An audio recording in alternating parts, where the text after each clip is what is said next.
Good morning, everyone. I want to thank the members of the media for assembling so quickly this morning for this urgent public safety update. With me this morning is Acting Buffalo Police Commissioner Al Wright and Chief of Detectives Craig Macy. Last night at 7:14 p.m., Buffalo Police received a call of two missing young girls, Nova Rain Lilly, age 7, and Araya Brown, age 12.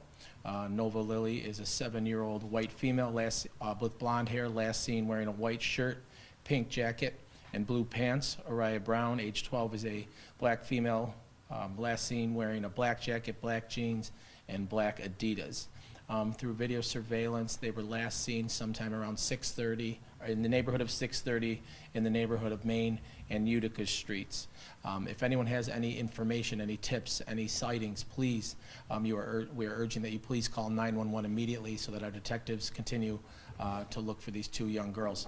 Obviously, whenever the situation like this arises, it is urgent, but obviously with the weather the last 24 hours and whether that's going to be coming into the city later this afternoon and the bitter cold temperatures, wind chill and sub-zero weather, it's even more urgent that we continue this investigation in a timely manner. With that being said, I'm going to turn it right over to the Buffalo Police Department and Acting Commissioner Al Wright. Good morning. I'd like to say, if any information is out there, please call 911. We have a 12 and a 7-year-old out in the cold, the weather. Someone has to know where they are. We're actively looking. We're using all available resources. But please call 911. We have a 7 and a 12-year-old female that's out there. And we request all help from anyone. Thank you. I'll turn it over to Chief Macy. Good morning, thank you. Immediately after the 911 call was placed, BPD patrol resources responded and then started obtaining the critical information that is needed for something like this. A police report was conducted. Our special victims unit, as well as the district detectives, were also notified, at which point the Missing Persons Clearinghouse, which is a part of New York State DCJS, was contacted, and then a missing child report or an alert was conducted and activated. With respects to an Amber Alert versus a missing person alert or report, there is certain criteria that needs to be made. We request that through the New York State Police and DCJS. We give them all the information that they have, and there is, again, some framework that has to be met before an Amber Alert can be conducted. We are one step below that, as we do not have any information that they are with a unknown third party and or that they are in danger outside of the fact that there is obviously the weather concerns, right? So those are the basic things that you would need for a Amber Alert.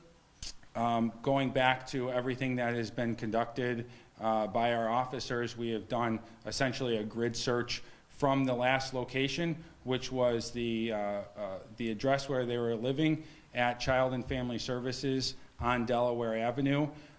Through that, we were able to find some privately owned video surveillance as well as city cameras that are posted to my left that have the girls walking eastbound, last seen approximately 6:34 last night, going eastbound from Main and Utica.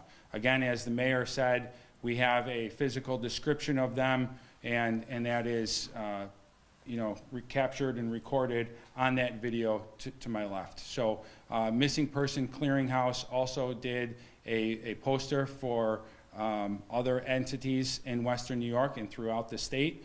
We have been in contact with NFTA, Cheektowaga Police. The sheriffs are in our office right now. We have a command post set up, and we are working together, going through all of the methods that we would use to find children.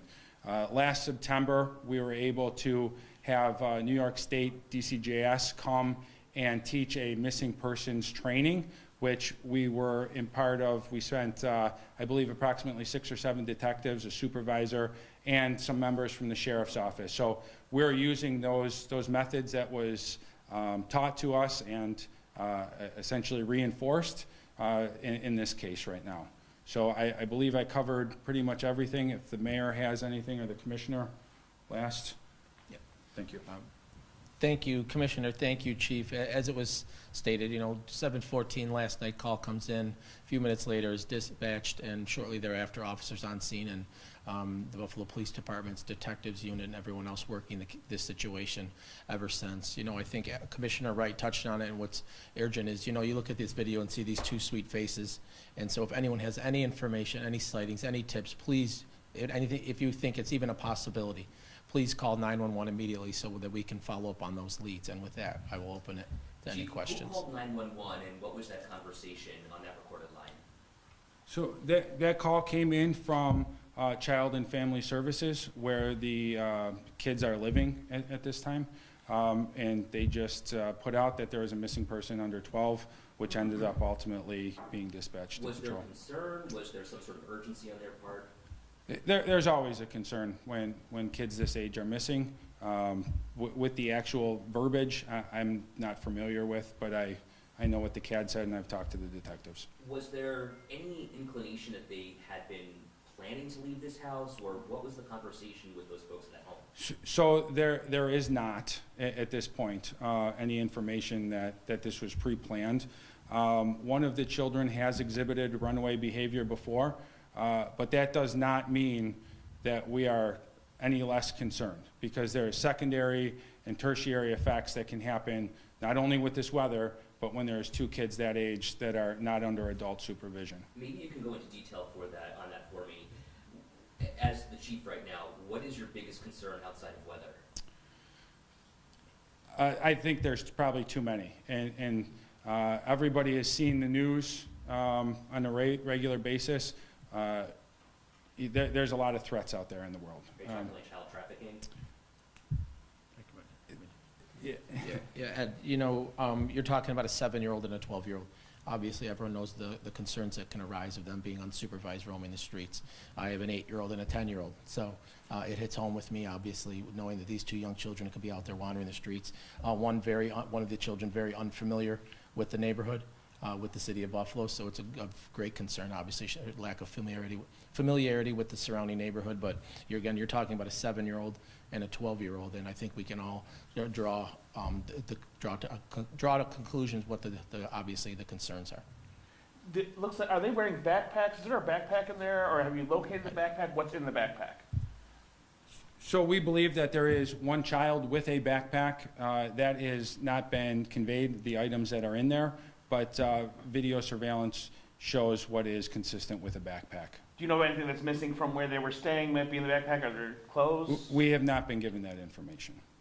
Chief, is this the picture, I'm sorry, the picture on Main Utica, is that the picture from the city surveillance camera? It is. So this is privately owned surveillance camera footage right there, which is a few minutes before the city surveillance camera. And have city surveillance cameras or any other private camera picked them up since these two pictures were taken? So with the weather, business hours, that has slowed down the actual canvassing process to be able to retrieve some video, which is also why we're conducting this press conference, right? Because while we have pretty much every detective in the city that is out canvassing, doing interviews and reaching out to people, that is not as fast as what we can do here with leveraging our partners in the media. Why wait until this morning to do the press conference? Why not yesterday?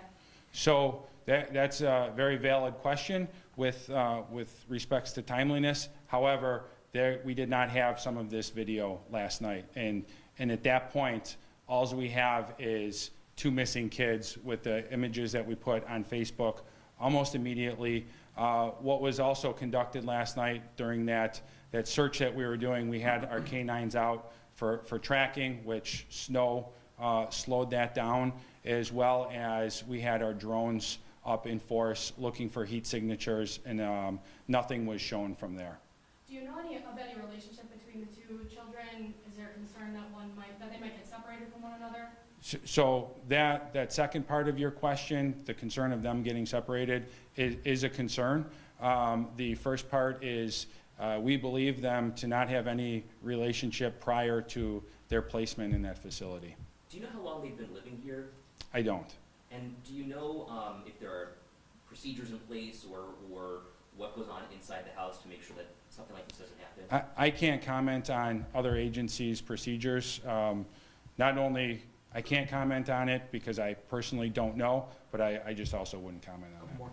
Mr. Mayor, maybe you can kind of elaborate here. So the fact that Buffalo Police does not issue an Amber Alert, obviously it's a procedural thing and a policy issue, which is why I'm asking you about this. Do you feel that there needs to be a change in policy to make sure that perhaps in this kind of a situation, we can get an Amber Alert issued, albeit not an Amber Alert? Yeah, that was one of the first questions when I came and asked, you know, what is the threshold there? And then talking to Detective Macy, he kind of laid out for me the different threshold that exists for an Amber Alert being issued, and that it comes from the state police, that we send them the information, and they ultimately would decide and send that out. But obviously, when situations like this arise, you have to review these things on a rolling basis. So I think after this, we probably take a look at it, see if it's not an Amber Alert. If it's something else, it has to be created at maybe a lower threshold, and we can go from there with talking to the Buffalo Police Department and the state police. How dangerous is this situation just because of the temperatures alone that are going on right now? Yeah, absolutely. You know, some of the footage is grainy. I can't tell if there's gloves, what these kids might have on. But you know, you're talking about a 7-year-old and a 12-year-old unsupervised roaming the streets of Buffalo in January when we have a cold front that's moved in this week. You've got sub-zero temperatures, and it's dangerous for adults to be out there too long, let alone a 7-year-old and a 12-year-old. So again, any information that anyone can provide, any potential sightings, any tips that you might have, any information, please do not hesitate to call 911 so our detectives continue to work on it. Can you walk us through what the rest of the day looks like? You mentioned you had the drones and you had the heat signatures, looking for heat signatures, and K9 out. What does the rest of the day look like in terms of the investigation? So as the day goes on, we still have had our continuous footprint with our patrol assets, right? The detectives are conducting more interviews. The patrol resources have been consistent, which is pretty heavy with this, and we will now be leveraging some more technical stuff. So.